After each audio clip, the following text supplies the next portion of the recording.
Hi, it's Simon, and thank you for watching this video. Today is Friday afternoon, and I'm outside in the garden. It is quiet and calm. Yes, we can hear some cars milling around, we can hear some people. It's time to think about going back into whatever reality is, but we're still in this lockdown.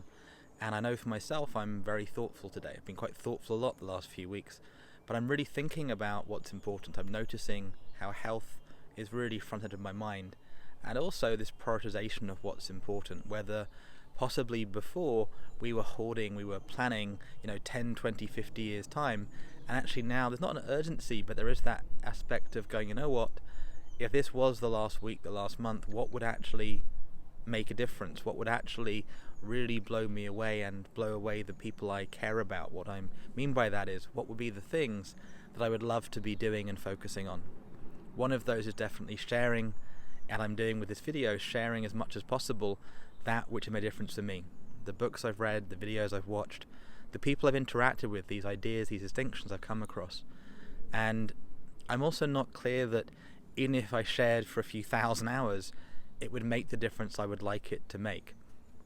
See, often it's been the sequence and timing of those things, it's been the experience of the order of them, and that's quite hard to explain. The video of me in the garden, not the same as being here and feeling the wind on my face, the ground under my feet, and knowing what's going on right now. The story about this time in history is different than it is for us living through it. And I think we can definitely get lessons as we look back in history about how that's been and what maybe has been lost from the real value that we had and had access to. And maybe that's how it's always been, this journey that people go on in their lives as they learn and grow.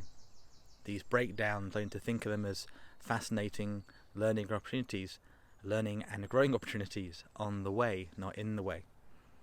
Now that doesn't come from me, that doesn't come from my genius creativity, that just comes from being around people who have invested the time to think differently. I'm also clear we're at an interesting point. There are people making a fortune on arbitrage, sort of buying, selling on Amazon, selling things, and really, from my perspective, not adding much value. And there are others that are clearly adding a huge amount of value to people, whether that's in the area of health or education, whether that's in systems technology. There are really people who are making a difference. Let's not forget food and water, these basics of life and building. So what is valuable and how that shifts moving forward, I have a sense of, but we're going to have to wait and see, right?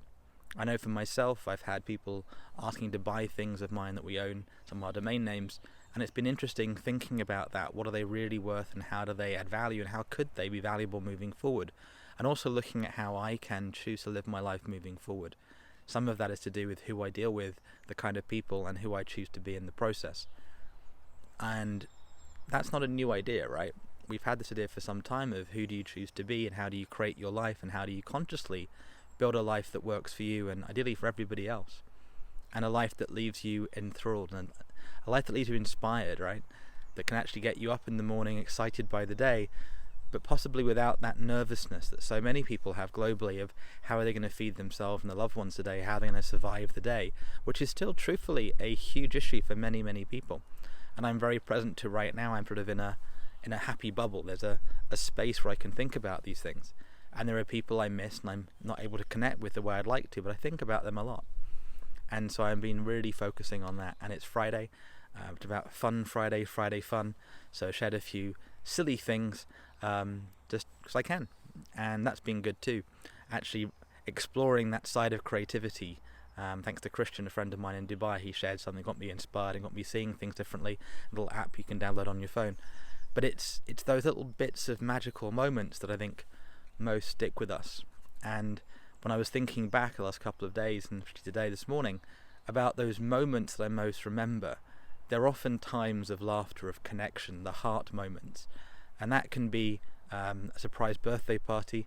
That can be as simple as somebody just, at a dinner party, sounds fancy, over lunch, just actually connecting with telling you a joke. And I'll maybe wrap up today with the joke I heard a couple of years ago up in London. And it's not a very funny joke, but it is one of my favourites I remember, which is, have you heard the story of the magic tractor? No? Well, it turned into a field. So I'll leave you with that, and if you're not cracking up, that's okay. It's a slow burn, that one. The story of the magic tractor that turned into a field. I'm not a comedian, but I do love comedians that make us cry and weep, that cathartic tears, and have us remember about our humanity. And bless you for watching, and I'll see you soon. And that was Simon, tuning out for now.